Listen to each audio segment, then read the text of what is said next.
Roussel, puis ensuite Monsieur Hutin, puis Monsieur de Courson, et puis vous, Madame. 1, 2, 3. Hein? Après faire la tribune, si c'est vrai. En fin de soirée, j'irai à la Monsieur Woerth, très bien. Bah, écoutez. Moi, je trouve que l'amendement de ma collègue Clémentine Autain est très juste, puisqu'il permet d'éclairer chacun de nos concitoyens sur la réalité du texte de loi qui va être...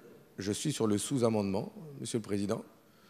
Vous avez dit l'amendement. Le sous-amendement de ma collègue Clémentine Autain qui précise que ce sera un système de retraite individualiste, collecté de façon individualiste, puisque c'est exactement ce qu'il y a de contenu dans ce texte de loi.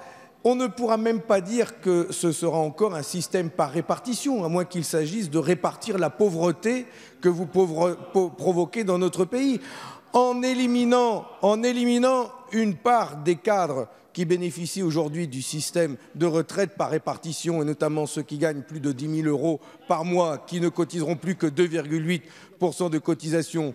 Vous privez ainsi les caisses de retraite de 4 milliards d'euros, et donc il s'agira aux salariés du public et du privé de devoir cotiser entre eux pour payer leur futur système de retraite, en faisant en sorte que demain, les salariés ne pourront pas savoir combien ils vont toucher exactement de pension avec votre système de retraite par points. Il faut qu'ils soient éclairés là-dessus. Ils ne sauront pas quelle sera la prestation, la pension qu'ils vont toucher à la fin de leur carrière. Aujourd'hui, ils savent, dans le public, qu'ils auront une pension correspondant à 75% de leur salaire moyen calculé sur les 6 derniers mois, et dans le privé, 75% du salaire moyen calculé sur les 25 meilleures années. Mais par points, qu'est-ce qu'ils vont toucher ?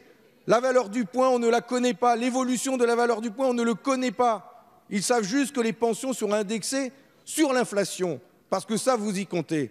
Eh bien, écoutez, moi, il faut être clair sur les intitulés des textes de loi, et il faut dire clairement en français de quoi il sera dedans, de quoi il sera fait.